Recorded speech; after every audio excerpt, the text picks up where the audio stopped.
Internet, good morning. My name is Magnitude, aka Steve, and I realize how not innocuous, how just the dichotomy between the thumbnail, my happy thumbs up, and the weird, serious nature of this topic. But either way, I want to use COD commentaries. But mostly, I originally wanted to do this as rants, but I realized I can only rant about so many things in succession. What I can do is talk about news topics and then go ahead and throw some ranting in there. People seem to love when I yell about things. If you guys enjoy the video, please leave a like and of course subscribe for more general gaming content. So this one, town close to home for me, New Haven.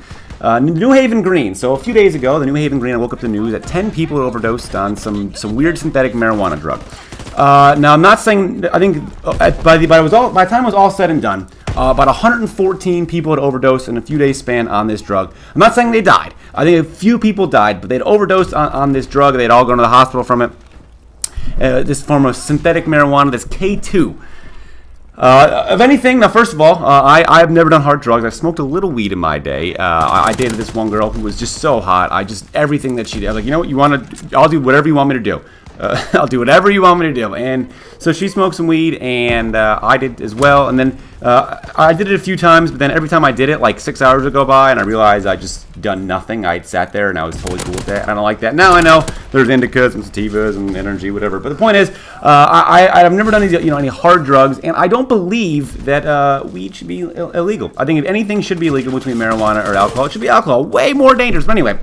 The people had overdosed on this synthetic marijuana, which I think the first problem stimulates from the fact that marijuana is illegal in the first place. All you got to do is tax it, make it legal, and sure, people might be a little more hungry, maybe a little more lackadaisical, but I think you'll cut down on a lot of these problems. So 114 people overdosed on this synthetic marijuana, this K2. And there was a big split in the amount of people in the response on social media. Now, I don't get where this thing came from. Facebook always has these debates. Right now it's addiction. Is it a choice or is it a disease? And I don't understand how you can decide. I don't understand how people that I went to high school with can make that kind of distinction. I don't understand the people with a knowledge base and the people I went to high school with, and I'm sure the people you went to high school with can also make this distinction. Okay, now I understand.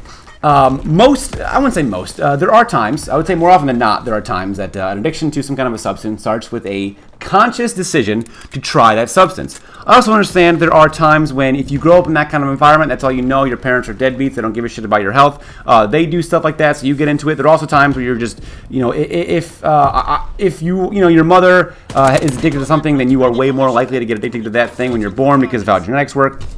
But I would say more often than not, addiction starts with some kind of a conscious decision to ingest that substance. That being said, we pity people who get lung cancer after smoking for 30 years. We people who get type 2 diabetes after eating nothing but sugar for 30 years. So how is this any different? And second of all, why does it matter? Why does that make a difference? There are some people, sure, who they probably shouldn't get the gift of life. Mass murderers. You know what? Yeah, you know what? They had a chance. They had a chance to live, and they decided, you know what? This quad coming up though. Number 3 and then number 4 is just the piece right here. Cherry. Ding! That ding is just a beautiful sound. But there are people that squandered the gift of life. They have used their life to take other lives, and that's just not good. But who am I to decide?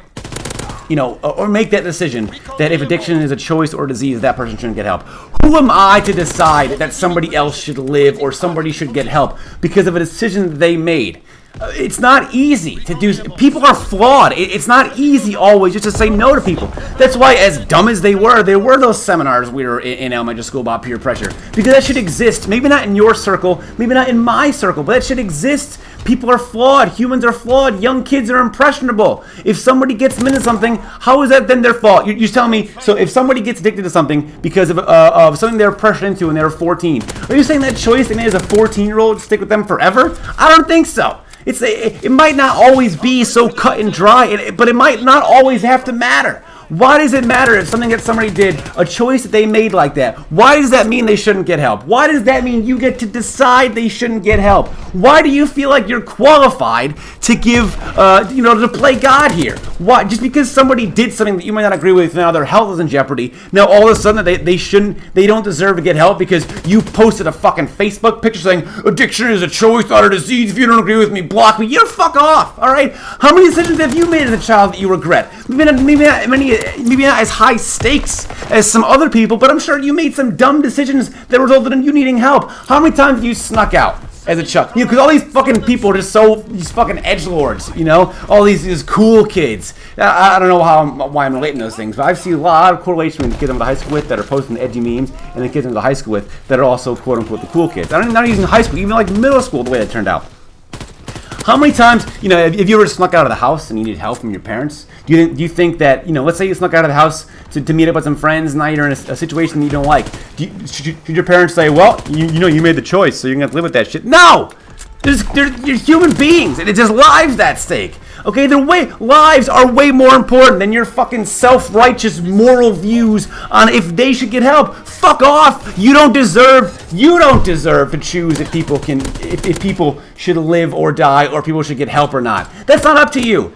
Okay, we're human beings. Human beings deserve to get help. Human beings that can deserve to help other human beings, or else society has an asshole and a dead person. That's just two people we don't want to deal with. Well, two situations we don't want to deal with anyway. Help people if you can. It's going to make the world a better place, I promise.